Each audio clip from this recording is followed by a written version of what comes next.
Hello বন্ধুরা, তোমরা সবাই কেমন আছো? আশা করছি খুব ভালো আছো, সুস্থ আছো। আমিও কিন্তু খুব ভালো আছি। তো আজকে বাঙালিদের খুব প্রিয় একটা রান্না, যেটা হচ্ছে চিংড়ি মাছের মালাইকারি। তো আজকে সেই রেসিপিটাই তোমাদের সাথে শেয়ার করতে চলেছি। তো পুরো ভিডিওটা দেখতে থাকো আর সঙ্গে থেকো। তো প্রথমেই দেখো নারকেলটাকে কুড়িয়ে নিয়েছি। চিংড়ি মাছেও কিন্তু আমি আধা ঘন্টার জন্য নুন হলুদ মাখিয়ে রেখে দিয়েছি। এর পাশাপাশি নিয়ে নিয়েছি 4টে কাঁচা লঙ্কা, 4-5 কোয়া রসুন আর একটা মিডিয়াম সাইজের পেঁয়াজ ঝিরি করে কুচিয়ে নিয়েছি। তো এর পাশাপাশি একটা মিক্সিং জারের মধ্যে আমি পুরো নারকেল কোড়াটা দিয়ে দেব, আর এর মধ্যে দিয়ে দেবো 1 কাপের মতো জল। তো দিয়ে এটাকে সুন্দর করে পেস্ট করে এর নারকেলের দুধটাও আমি বের করে নেব। আর নতুন বন্ধুরা যারা আমার ভিডিওগুলোকে দেখো কিন্তু এখনও সাবস্ক্রাইব করোনি, তাদের বলবো তোমরা অবশ্যই সাবস্ক্রাইব করে দিও, তাহলে আমার ভীষণ ভালো লাগবে। আর যারা আগের থেকেই করে দিয়েছে সেই বন্ধুদের অসংখ্য ধন্যবাদ। তো দেখো পেস্ট হয়ে গেছে। এবার একটা ছাঁকনির সাহায্যে পুরো নারকেলের দুধটা আমি এইভাবে করে বের করে নেব। তো পুরো দুধটা আমার দেখো বের করা হয়ে গেছে। তো ঠিক এতখানি হয়েছে। তো এটাকেও আমি সাইডে রেখে এবার আরেকটা ছোট্ট মিক্সিং জারের মধ্যে আমি 2 চামচের মতো জিরে গুঁড়ো, তার মধ্যে এতটা পরিমাণে দিচ্ছি আদা কুচি আর 4টের মতো কাঁচা লঙ্কা, আর অল্প করে একটু জল দিয়ে এটারও একটা খুব সুন্দর একটা স্মুথ পেস্ট বানিয়ে নেব। তো দেখো পেস্ট আমার একদম রেডি হয়ে গেছে। এবার একটা গ্যাসের মধ্যে কড়াই বসিয়ে দিচ্ছি। তো কড়াইটাকে আমি গরম হতে দেবো। এর মধ্যে দিয়ে দিচ্ছি পরিমাণ মতো সর্ষের তেল। তো তেলটাও গরম হওয়ার অপেক্ষায়। তো তেলও গরম হয়ে গেছে একদম। এর মধ্যে নুন হলুদ মাখানো চিংড়ি মাছগুলোকে আমি দিয়ে মিডিয়ামভাবে ভেজে নেব। বেশি কড়া করে ভাজলে না আবার চিংড়ি মাছ একটু রাবারের মতো হয়ে যায়। তো দেখো মোটামুটি আমার চিংড়ি মাছটা ভাজা হয়ে গেছে।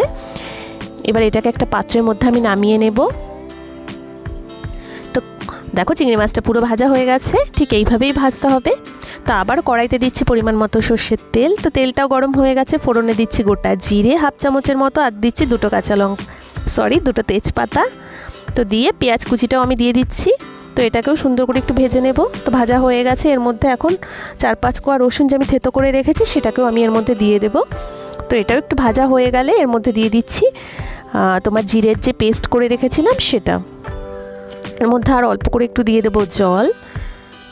তো একটু নেড়ে ছেড়ে এর মধ্যে পরিমাণ মতো দিয়ে দেবো লবণ 1/2 চামচের মতো দিচ্ছি হলুদ গুঁড়ো, আর 1 চামচের মতো দিচ্ছি লাল লঙ্কা পাউডার।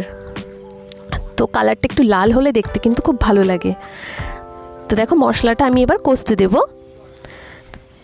যখন এইভাবে মশলার উপর থেকে তেল ছেড়ে দেবে তার মানে বুঝতে হবে মশলা আমার কষানো একদম হয়ে গেছে। এবার আমি চিংড়ি মাছগুলোকেও এর মধ্যে দিয়ে দেব। তো এগুলোকেও পুরো একটু নেড়ে চেড়ে এটাকেও একটু কষতে দেব। তো যখন চিংড়ি মাছ থেকেও তেল ছেড়ে দেবে তার মানে বুঝতে হবে চিংড়ি মাছটাও কষানো কিন্তু একদম হয়ে গেছে। তো দেখো চিংড়ি মাছটাও কিন্তু আমার কষানো একদম হয়ে গেছে। তো তোমরা কিন্তু এইভাবেও গরম ভাতে খেতে পারো, খেতেও কিন্তু এটাও খুব সুন্দর লাগবে। কিন্তু আজকে তো আমি যেহেতু মালাইকারি করছি, তো পরের স্টেপটা দেখো নারকেলের দুধটা আমি এর মধ্যে পুরো দিয়ে দিয়েছি। তো এটাকেও ফুটতে দেব। এটা ততক্ষণ অবধি ফুটে গাঢ় করব যতক্ষণ না ঠিক এইরকম গাঢ় হয়ে যাচ্ছে। তো দেখো চিংড়ি মাছের মালাইকারি কিন্তু আমার আজকে একদম রেডি হয়ে গেছে। এবার গ্যাসটা অফ করব আর এটাকে ঢেকে দেব, আর 5 মিনিটের জন্য এটাকে স্ট্যান্ডিং টাইমে রেখে দেব। এবার ঢাকনাটা তুলে দেখি 5 মিনিট পর। দেখো মালাইকারি কিন্তু ঠিক এই রকমই হবে।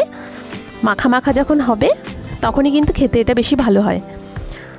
তো এবার একটা প্লেটে আমি পুরোটাকে সুন্দর করে একটু নামিয়ে নেব।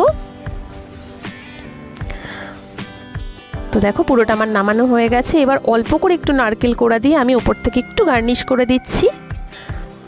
আর গরম ধোয়া ওঠা ভাতের সাথে আজকে কিন্তু চিংড়ি মাছটা আমি পরিবেশন করব।